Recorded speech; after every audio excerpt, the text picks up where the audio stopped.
और मैं इसी शालीमार गांव का निवासी हूं और मेरी पैदाइश भी यहीं और बचपन मेरा बीता है। और आज ये जो मंजर देख रहे हैं ना आप, ये मंजर से मेरा रूह और मेरे रोंगटे खड़े हो जा रहे हैं। एकदम से रूह कांप जा रहा है कि इतना बड़ा बसा बसाया कॉलोनी तोड़ दोगे, वो भी 50 साल। आज मैं गवर्नमेंट से एक सवाल पूछना चाहता हूँ कि आज देश को आज़ाद हुए 78 साल हुए, 50 साल हमें हो गए बसे हुए, यानी कि ये भूमि तुम्हारे को 28 साल पहले ही मिली होगी। इससे पहले अंग्रेजों का शासन था, तो ये भूमि तो किसी का कोई कभी स्वामी बना ही नहीं, तो तुम कैसे मालिक? पहले तो ये बताओ। और तुम किस भूमि की बात करते हो? एक धूल का कण तो बना के दिखा दो, उस दिन तुम्हारी धरती तुम्हारी हो। अरे ये इंसानों को रहने के लिए जगह मिला है और किसी के लिए। दूसरी बात, ये जिसको आज ये अवैध ठहरा रहे हैं, जो ये अवैध ठहरा रहे हैं और इन्होंने कुछ निशान मार्क्स करके गए। अब मेरे को एक वैध और अवैध की प्रक्रिया मैं सरकार की नहीं समझ पा रहा हूँ। इन्होंने कहा कि हम यहाँ से 30 फुट लेंगे, जो पिछली सरकारें थी उन्होंने हमें बसाया, हमें पानी दिया, पहले खड़ंजा बिछाया, फिर इसको पक्का करा। पहले बीच में से नालियाँ निकलती थी, फिर इधर उधर से नालियाँ निकली, फिर सीवरेज आया। तो क्यों दिया हमें सीवरेज? और प्रशासन वो क्यों नहीं जिम्मेदार जिसने हमें बनने दिया? वो प्रशासन अधिकारी क्यों नहीं जिम्मेवार है जिसने हमारे को बसाया?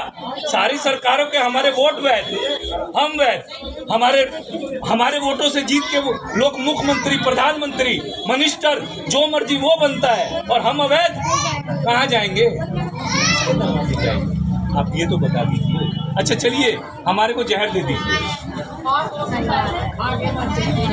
हमारे को लाठी पकड़ने का हक तो है नहीं। शासन प्रशासन आपके हाथ में है, तो हम जाएंगे कहाँ, जिएंगे कैसे, ये बता दीजिए। अनुच्छेद 21 हमारे को आश्रय का अधिकार देता है, जो हमारा मौलिक अधिकार। और आप अगर संविधान को नहीं मानते तो ये बाबा साहब के हिसाब से देश नहीं चल रहा है।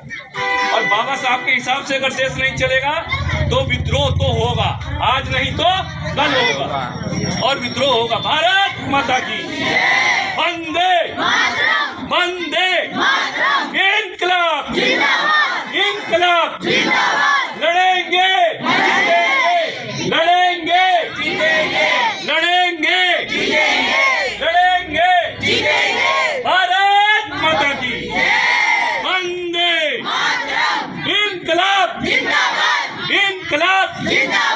ये कोई मजाक नहीं हो रहा है यहाँ पे, और ना मैं किसी पार्टी विशेष से हूँ। मैं 78 साल उन गवर्नमेंटों से पूछता हूँ कि हमें पक्का क्यों नहीं किया। चंद नकली के कागज तुम्हारे नकली हैं, हम असली हैं। हम असली हैं, हमारे मकान असली दिख रहे हैं। तुम्हारे कागज जब मर्जी तुम हमें हटा सकते हो। क्यों भाई, क्या अपराध है हमारा? अगर नक्सली को क्या चाहते हो, हम लोग सब नक्सली बन जाएं, उग्रवादी बन जाएं, आतंकवादी बन जाएं, और फिर हमारे ऊपर 50 लाख का इनाम रखोगे, और फिर हम मुख्य धारा में लाएंगे तो तुम हमें जमीन भी दोगे, जायदाद भी दोगे और सब दोगे। और हमारा क्या अपराध है कि हमारा घर तोड़ रहे हैं? बताओ आप, हमने गुनाह क्या किया है? कोई जवाब नहीं, बस तोड़ देंगे। किसके लिए? ये कॉर्पोरेट कंपनियों के लिए, बड़ी कंपनियों के लिए, इन अमीरों के लिए। गरीबों की छाती पे तुम चलोगे? ऐसा नहीं होने देंगे। मेरी लाश के ऊपर से ये मकान टूटेगा, नहीं तो मैं मर जाऊंगा, तब इसको बनने दूंगा। ये लोग हमें हल्के में ना समझे। जो तुम्हें उस सत्ता पे बिठा सकता है ना, तो वो उठा के जमीन पे भी ला सकता है। सर आप बताएं कि आपके घर में लगेगी कल आपकी मृत्यु, आप तारीख पूछिएगा या घबरा जाइए?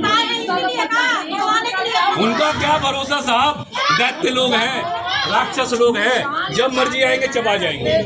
गिद्ध नजर है हमारे ऊपर। और इसी के साथ मैं अपने बातों को विराम देता हूं, और मैं उम्मीद करता हूं, और आप लोग डरिए मत, लड़िए। और लड़ने का एक ही तरीका है अहिंसा।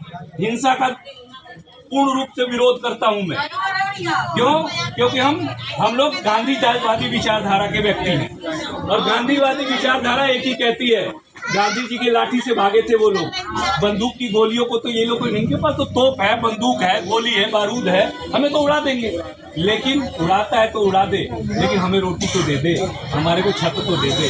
हमारा अपराध क्या है ये तो बता दे जालिम, हम जिए तो जिए कैसे? धन्यवाद।